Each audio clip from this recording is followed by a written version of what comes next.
kelompok 8 akan menjawab hasil diskusi kami mengenai yang pertama, berdasarkan artikel, jelaskan faktor-faktor yang menjadi penyebab perusahaan melakukan CSR. Faktor yang mempengaruhi CSR, P.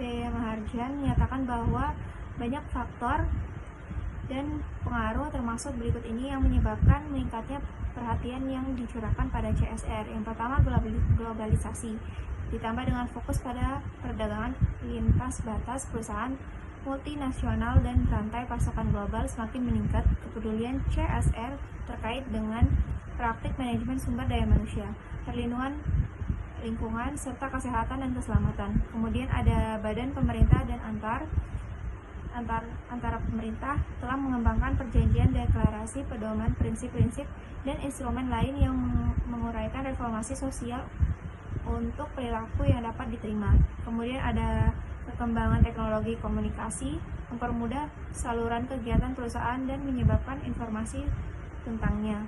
Kemudian ada konsumen dan investor semakin menunjukkan minat untuk mendukung praktik bisnis yang bertanggung jawab dan menuntut lebih banyak informasi tentang bagaimana perusahaan mengatasi resiko dan peluang terkait masalah sosial dan lingkungan.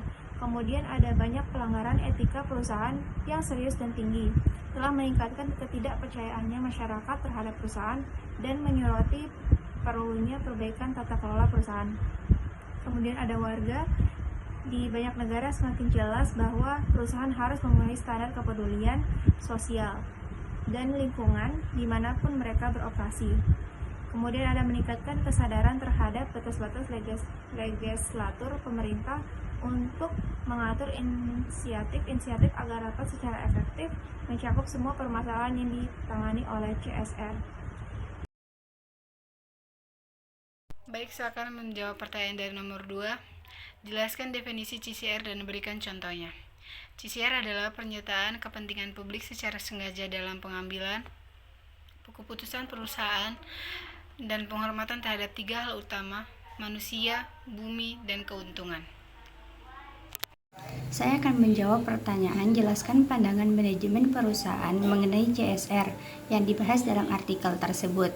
Jawabannya, tanggung jawab sosial perusahaan sebagai kewajiban sosial berpandang bahwa suatu perusahaan melakukan perilaku yang bertanggung jawab secara sosial ketika mengejar keuntungan hanya dalam batasan hukum, karena masyarakat mendukung bisnis dengan membiarkan eksis. Maka, bisnis wajib membayar kembali masyarakat dengan menghasilkan keuntungan.